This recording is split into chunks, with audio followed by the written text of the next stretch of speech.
र ना र ना र नु रे। अथ त्रयोदशोऽध्यायः पार्वती विवाह उपाख्यान।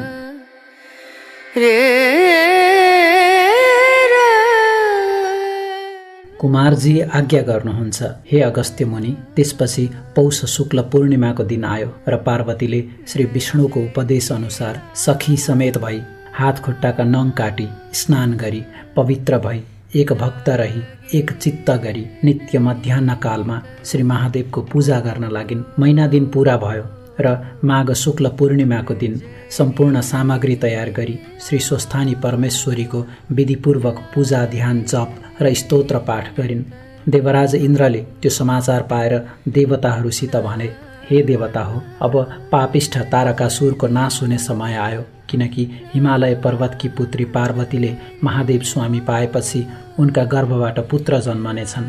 तिनै कुमारले हाम्रो शत्रु तारकासुर दैत्यलाई मारिदिनेछन् अनि हामी अमरावती प्राप्त गरी राज्य सुख भोगौँला। फेरि महादेव सतीदेवी मर्नाले शोक गर्दै सम्पूर्ण पृथ्वी भ्रमण गरिसकेर उत्तरा पन्थमा गई काम क्रोध लोभ मोह त्यागी सम्पूर्ण इन्द्रिय रोकी तीनै नेत्र बन्द गरी केवल परब्रह्ममा चित्त लगाएर ठुलो कष्टले तपस्या गरिरहेका छन्। अतः महादेवलाई तपस्याबाट च्युत गराई फेरि काम क्रोध लोभ मोहमा ल्याउने के उपाय छ?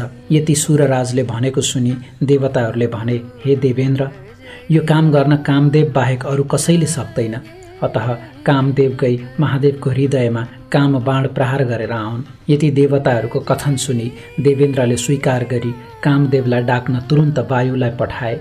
वायु पनि तत्काल गएर कामदेवलाई इन्द्रको आज्ञा सुनाइ लिएर आए अनि कामदेवले इन्द्रलाई मलाई के कामले डाक्नुभयो भनी सोधेपछि इन्द्रले भने, हे कामदेव, सतीदेवी मर्नाले महादेव उत्तरा पन्थमा गई काम क्रोध लोभ मोह त्यागी सम्पूर्ण इन्द्रिय रोकेर परब्रह्ममा चित्त लगाई तपस्या गरिरहेका छन्। महादेव बिना यो संसारको रक्षा को गर्ला? अतः तिमी त्यहाँ गई महादेवलाई काम बाण हानी फेरि काम क्रोध लोभ मोहमा ल्याऊ। यति सुरेन्द्रको आज्ञा सुनि हुन्छ भनी आफ्नी पत्नी रति समेत भई उत्तरा पन्थमा गए।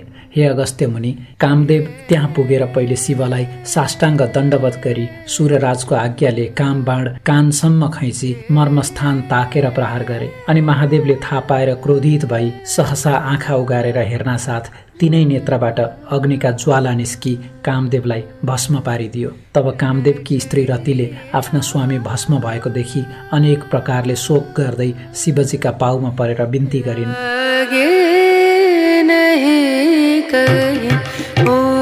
हे प्रभु, यो अपराध मेरा स्वामीको होइन, देवराजको आज्ञाले हजुरको हृदयमा कामबाण प्रहार गरेको हो। हे जगदीश्वर, मदेखि प्रसन्न भई स्वामी दान दिनुहोस्।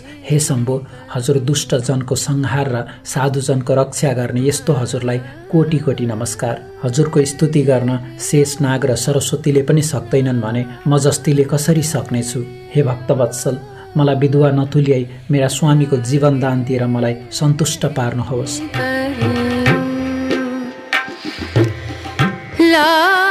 रतिले त्यसरी स्तुति गरेको सुनि महादेवलाई दया लाग्यो र आज्ञा गर्नुभयो, हे रति, यस जन्ममा अब तिमी स्वामी पाउन सक्दिनौ। द्वापर युगको अन्त्यमा विष्णु भगवानले अवतार लिनेछन्। तिम्रो स्वामी तिनै श्री कृष्णका पुत्र प्रद्युम्न भएर जन्म लिनेछन् अनि तिमी दुवैको भेट होला। अहिले दुःख नमानी घर जाऊ। महादेवले यति आज्ञा भएको सुनि रतिले जो आज्ञा भनी शिवलाई दण्डवत प्रणाम गरी घर फर्किन्।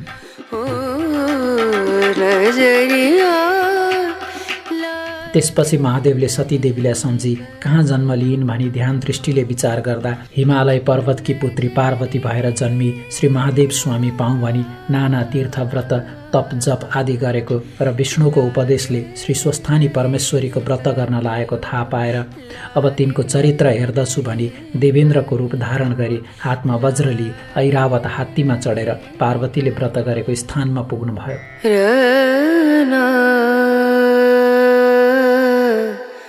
महादेव कस्तो समयमा त्यहाँ पुग्नुभयो भने सम्पूर्ण व्रत गरिसकी हातमा अर्घ्य लिएर हे ईश्वरी, निरञ्जन निराकार रूप हजुरलाई कोटि कोटि नमस्कार। सम्पूर्ण व्रत पनि तिमी, सृष्टि स्थिति संहार गर्ने पनि तिमी, पञ्चमहाभूत र सत्व रज तम त्रिगुण पनि तिमी, यो समस्त ब्रह्माण्डमा आत्मस्वरूप भएकी र आदि शक्ति पनि तिमी, कालो स्वरूप पनि तिमी, आदि मध्य र अन्त्य पनि तिमी, यस्तै अव्यक्त स्वरूप भएकी तिम्रो गुणगान गर्न शेष र सरस्वतीले पनि नसकेको म कसरी सक्नेछु? मेरो पूजाले प्रसन्न हुनुहोस् भनी अनेक प्रार्थना गरेर प्रसाद झिक्न लागेको बेलामा इन्द्र स्वरूप महादेव टुप्लुक्क पुग्नुभयो।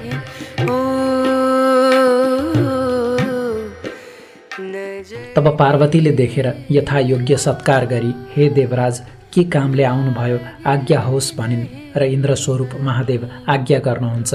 हे पार्वती, तिम्रो श्रद्धा भक्ति देखेर म प्रसन्न भएँ। महादेव स्वामी पाउन भनी तिमीले यो व्रत गर्यौ, तर ती महादेव कस्ता छन् भने बौलाहा जस्ता, महानिर्घिनी, नागका गहना लगाएका, बाघको छाला कम्मरमा बेरेका, भूत प्रेत प्रमथगण साथमा लिई बुढो गोरुमा चढेका, दाहिने हातमा डमरू र बायाँ हातमा त्रिशूल लिएका, विष भाङ धतुरो खाई निर्लज्ज चाहिँ डुल्ने र अघोर मूर्ति भई श्मशानमा वास गर्ने। तिमी भने यस्ती परम सुन्दरी छेउ, यस्ती सुन्दरीलाई त्यस्ता महादेव स्वामी कदापि योग्य छैनन्।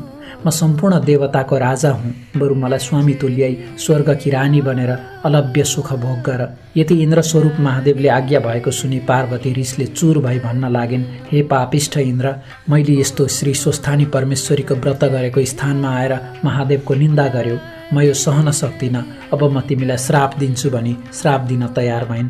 र इन्द्र स्वरूप महादेव डराई, हे पार्वती, म इन्द्र होइन, तिम्रो चरित्र हेर्न इन्द्रको रूप धारण गरेर आएको हुँ। धन्य तिम्रो भक्ति, तिम्रो तपस्याले म सन्तुष्ट भएँ भनी आफ्नो ज्योति स्वरूपको दर्शन दिनुभयो। र पार्वतीले महादेवको दर्शन पाएर मनमा आनन्द मानी साष्टाङ्ग प्रणाम गरिन् अनि हे जगदीश्वर, मैले अनेक व्रत दान यज्ञ तप जप गरेँ, तैपनि हजुरको दर्शन पाइनँ। आज वैकुण्ठनाथ विष्णुको उपदेशले गरेका श्री स्वस्थानी परमेश्वरीको व्रतको प्रभावले हजुरको दर्शन पाएँ। अब स्वस्थानी परमेश्वरीको प्रसाद दिन कन्यादान भएको छैन, कसो गरौँ भनी बिन्ती गरिन्।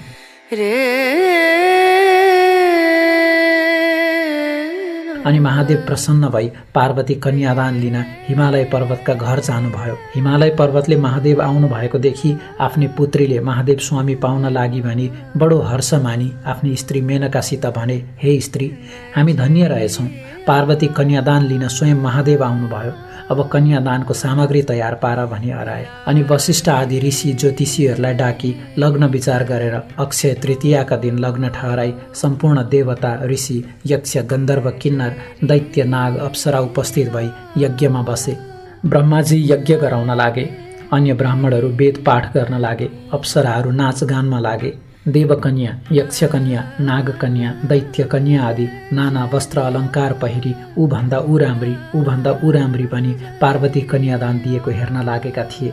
हिमालयकी पत्नी मेनकाले पनि पार्वतीलाई सुगन्ध लेपन गराई हिरा मोती मणि माणिक्य आदि रत्न जडेका गहना र वस्त्रहरू पहिराई सिँगारी राखेकी थिइन्। त्यस बखत पार्वती भन्दा राम्री तीनै लोकमा कोही पनि देखिएनन्। मङ्गल गीत गरी हातमा जौ तिल कुशली हिमालयले पार्वतीको हात समाती, मेनकाले सुवर्णको कमण्डलुले जलको धारा दिई कन्यादानको सङ्कल्प पर्दा हिमालयले सोधे, हे ईश्वर, यस शुभ लग्नमा म आफ्नी पुत्री कन्यादान दिन तयार छु, हजुरको गोत्र के हो? बिना गोत्रले गरेको काम अधुरो हुन्छ र शुभ कर्मको फल पनि प्राप्त हुँदैन भनी शास्त्रहरूमा कथन छ।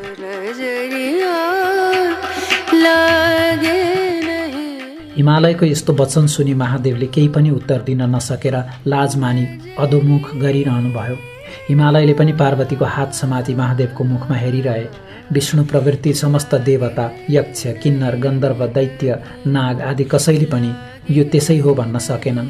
त्यसै मौकामा नारद मुनि सतीदेवीका हाडको यन्त्र बनाई शिवगीत गाउँदै हिमालय कहाँ आइपुगे र सबै कुरा सुनेपछि भने, हे गिरिराज, जो सम्पूर्ण ब्रह्माण्डको सृष्टि स्थिति संहार गर्दछन्, जो अहिले एउटै छन् तापनि आफ्नो मायाले ब्रह्मा विष्णु महेश तीन रूपका बन्दछन्, आदि पुरुष यिनै हुन्, यिनका मातापिता पनि छैनन्, जात पनि छैन र गोत्र पनि छैन, सर्वव्यापी पनि यिनै, 33 कोटी देवताका मातापिता पनि यिनै, फेरि 14 भुवनमा भएका समस्त जीवात्माका हृदयमा बसेर पाप पुण्यको साक्षी भइरहेका पनि यिनै, निरञ्जन निराकार पनि यिनै।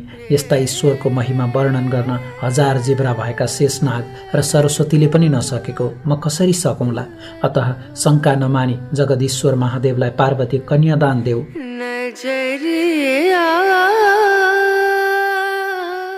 नारद मुनिले यति भनेको सुनि सम्पूर्ण देवता, यक्ष, गन्धर्व, किन्नर, नाग आदिले नारद मुनिले सत्य भने भन्दै समर्थन गरे। अनि हिमालयले महादेवलाई पार्वती कन्यादान दिए। पार्वतीले महादेवको गलामा फूलको माला पहिराइन् र 3 पल्ट प्रदक्षिणा गरी पाउमा ढोगिदिन्। हिमालयले पनि आएका जति सबै देवता, यक्ष, गन्धर्व, किन्नर, दैत्य, नाग आदिलाई भोजन गराई यथायोग्य दक्षिणा दिए। त्यसपछि सबैले हिमालयसित भने, हे हिमालय, तिमी धन्य रहेछौ। तिमी झैँ भाग्यमानी 7 द्वीप नवखण्डमा पनि हुन दुर्लभ छ। तिमीले संसारमा जन्म लिएको सफल भयो, किनभने जुन जगदीश्वर महादेवलाई कठोर तपस्याले पनि दर्शन गर्न पाउन्नन् उनैलाई ज्वाइँ रूपमा पायौ। हामी कृतार्थ भयौँ। अब बिदा पाए आफ्ना आश्रममा जाने थियौँ। निमन्त्रणामा आएका सबैले यति भनेपछि हिमालयले आदरपूर्वक सबैलाई बिदा दिए र सबै आफ्ना आश्रममा जाँदा भए।